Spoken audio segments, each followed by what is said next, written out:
Welcome to Avadhi study centre Mahbubganj. चलिए आज हम लोग पढ़ते हैं सिंथेसिस का next part, use of an adverb or an adverbial phrase. मतलब आज हमको जो सिंपल सेंटेंस बनाना है, दो सिंपल सेंटेंस को जोड़ करके उसमें हम प्रयोग करेंगे किसका, एडवर्ब का या एडवर्बियल फ्रेज का। अब दोनों का मतलब हम पहले जान लेते हैं, क्या है एडवर्ब और क्या होता है एडवर्बियल फ्रेज। तो एक चीज़ आप लोग ध्यान दीजिए कि चैनल को सब्सक्राइब जरूर कर लीजिए और जो घंटी लगी है उसको आप टच कर दीजिए। इससे जो है आप लोगों के पास नोटिफिकेशन इसका पहुंचता रहेगा जैसे हम अगला वीडियो डालेंगे। तो चलिए अब देखते हैं हम एडवर्ब क्या होता है और एडवर्बियल फ्रेज क्या होता है। तो देखिए एडवर्ब जो है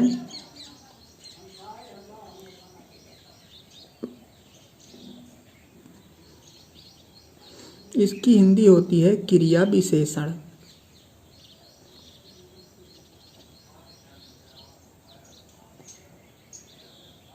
क्या होता है, क्रिया विशेषण। आप लोग जानते हैं एडवर्ब का मतलब होता है क्रिया विशेषण। एक है एडवर्बियल फ्रेज, इसको भी देख लीजिए।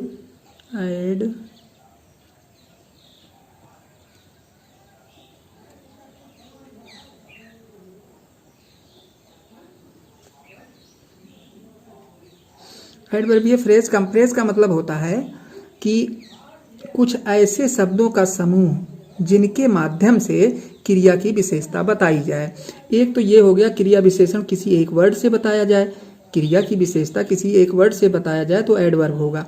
लेकिन अगर कुछ समूह, शब्द के समूह हों और उनके माध्यम से, यानी एक शब्द ना हो बल्कि दो से ज़्यादा शब्द हों, उनके माध्यम से अगर बताया जाए किसी क्रिया की विशेषता को तो वो होता है एडवर्बियल फ्रेज। यानी शब्दों के समूह द्वारा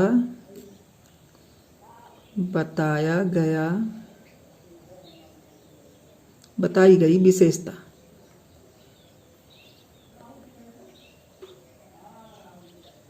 शब्दों के समूह द्वारा अगर विशेषता बताई जाए क्रिया की तो क्या हो जाता है, वो एडवर्बियल फ्रेज हो जाता है। अब देखिए मतलब सेंटेंस को हम देखते हैं, उदाहरण आपको देते हैं, उसके माध्यम से आप लोग समझेंगे तो आप लोगों को क्लियर हो जाएगा। तो चलिए अब हम उदाहरण देखते हैं। हाँ तो चलिए देखते हैं उदाहरण जितना ही हम देखेंगे, जितनी एक्सरसाइज करेंगे उतना ही हमारे लिए सूटेबल होगा, उतना ही हमारे लिए चीज़ें आसान होती जाएंगी। तो उदाहरण समझते हैं।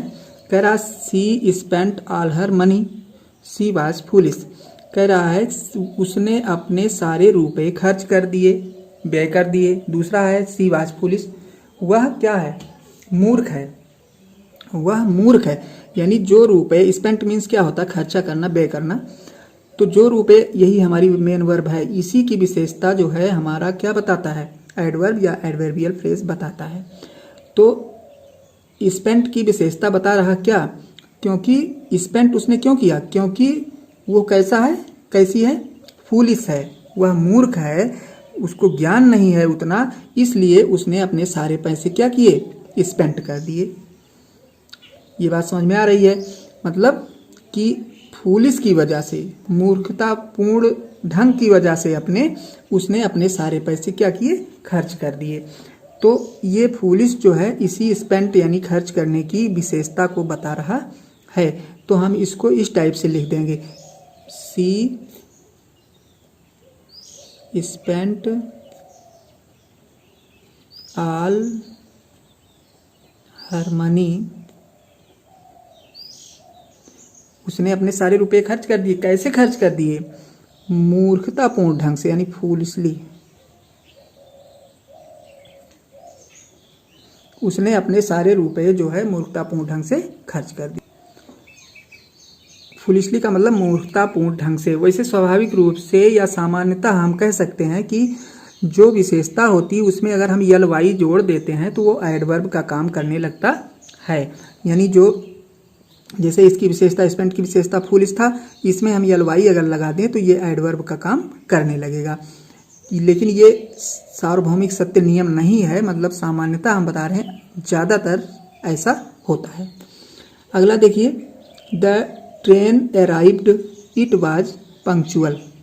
इसका मतलब देखिए कह रहा है गाड़ी पहुंची, यह समय पर थी। यह जो है जैसे रोज आती थी, जैसे रोज समय पर आती थी, उसी समय से आज भी गाड़ी पहुंची। तो इसको हम इस टाइप से भी लिख सकते हैं, यानी गाड़ी के पहुंचना, यानी ट्रेन पहुंचने की जो प्रक्रिया है स्वाभाविक, उसकी क्या है, नियमित है, पंक्चुअल है। ये पंक्चुअल जो है इसी पहुंचने की प्रक्रिया यानी क्रिया की विशेषता को बता रहा है। तो हम लिख सकते हैं द ट्रेन अराइव्ड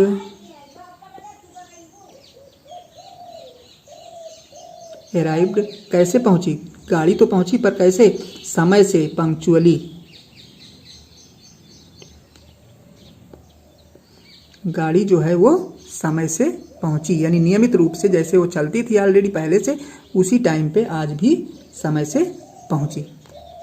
तो हम देखते हैं कि जो विशेषता होती है एडवर्ब की, उसमें अगर एलवाई लगा देते हैं, जो विशेषता बता रहा है उसमें एलवाई लगा देते हैं, तो वही हमारा क्या बन जाता है, एडवर्ब बन जाता है, यानी क्रिया की विशेषता बताने वाला बन जाता है।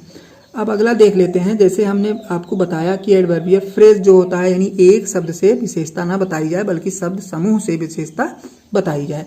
अगला उदाहरण उसी के ऊपर है, कह रहा you must do the work, the cost does not count.